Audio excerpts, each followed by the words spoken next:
Okay, so what if I told you Santa Claus is, well, having an identity crisis? We're about to dive into this really fascinating argument that the man in red has kind of lost his way, and that he's been trading wisdom for just wish lists. The proposed solution? A pretty radical reinvention for the 21st century. Let's get right into it. You know the picture, right? The big, jolly guy, the sack full of presents. We all do. But let's just pause for a second. In a world that is just overflowing with stuff where everything is constantly changing, what is Santa's actual job? What's his purpose today? Is this whole beloved tradition still meaningful, or has it just become an empty ritual we go through? All right, so to figure out where Santa might be heading, we've got to look back at where he came from. And let me tell you, it is a pretty surprising journey. We're going to trace how he went from being a humble saint to basically a global salesman. And talk about a transformation. It's pretty wild. It all starts way back in the 4th century with St. Nicholas. He was a bishop, and his whole deal was about secret gift-giving, helping out the poor. Then, you fast forward to the 1800s in America, and he gets this big makeover in poems and drawings, and suddenly, he's this cheerful grandfatherly figure we know. But the Santa we all recognize today, the red suit, the big white beard, get this, that image was pretty much locked in place globally in the 1930s by Coca-Cola ads. So yeah, in just a few big steps, he goes from an actual saint to a soda mascot. Crazy. And back in the day, this whole tradition wasn't really about the presents themselves. It was something way deeper. It was almost like a psychological shield. I mean, think about it. For kids living in a much tougher, more uncertain time, the story of Santa was this source of comfort and courage, kind of like a little bubble of hope when things were scary. And that brings us to today, to the modern crisis. The core argument we're looking at here is that the tradition has become, well, a gift without any real meaning behind it. It's a cultural ritual we all go through, but it's lost that original purpose that made it so powerful in the first place. Just look at this comparison. It really lays out the problem perfectly.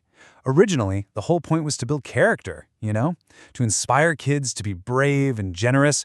But now the focus is completely on the stuff. It's no longer about who you become, it's just about what you get. And the argument is, that shift creates this sense of dependency, of entitlement, which is a total 180 from where it all started.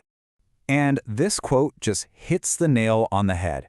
The magic is gone. Anyone can be Santa now. Your dad, the neighbor, a rubber shoot. His value has fallen to the ground. I mean, that really gets to the core of it, right? Santa's become so commercial, so watered down that his value has just plummeted. When anyone can throw on a cheap suit from a party store, that special magic, that authority he had, it just evaporates. Okay, so to make this idea even more clear, the source brings up this really powerful parallel story. It's all about the Salvation Army's red kettle. See, the original genius of that kettle, it wasn't just about raising money. It was about teaching kids the joy of giving.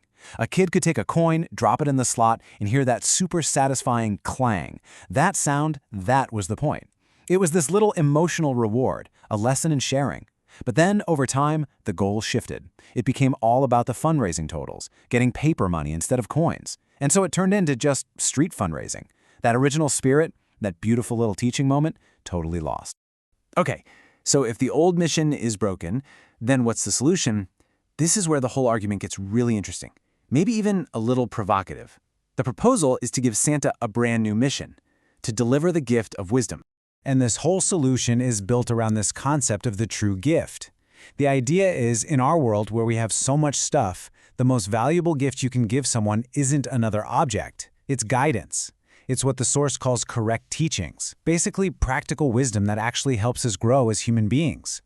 So, what exactly are these teachings? Well, you can think of it like a little guide to living well. Lessons on how to be a good person, social etiquette, how to find a fulfilling life, that kind of thing. The idea is that Santa could deliver this wisdom, maybe in a small booklet or something, right alongside a simple gift. The entire focus would shift from the material to the meaningful. And this really puts the whole proposal into perspective. The source is arguing that this isn't just some random idea they pulled out of thin air. It's a response to a real shift happening all over the world. Our quality as humans has grown, Our desires are different now. We're no longer just looking for more stuff, we're searching for meaning, for a better way to live our lives. But hold on, the proposal doesn't just stop there with the what should be done. It gets really specific about who should lead this whole new movement, and I'm guessing the answer is going to surprise you. Yeah, the source specifically proposes that thinkers and leaders in South Korea should be the ones to pioneer this new tradition. The reasoning is that the country has these deep philosophical roots that would be perfect for the job. The vision is for them to create and perfect this model of a wisdom-giving Santa and then share it with the world. A totally new kind of cultural export, meant to benefit all of humanity. So at the end of the day, all of this leaves us with some pretty big questions to think about. Should our oldest, most beloved traditions evolve as we evolve? And if they should, who gets to decide what that change looks like? Who gets to write the next chapter for a global icon like Santa Claus? Something to tune on. Thanks for tuning in.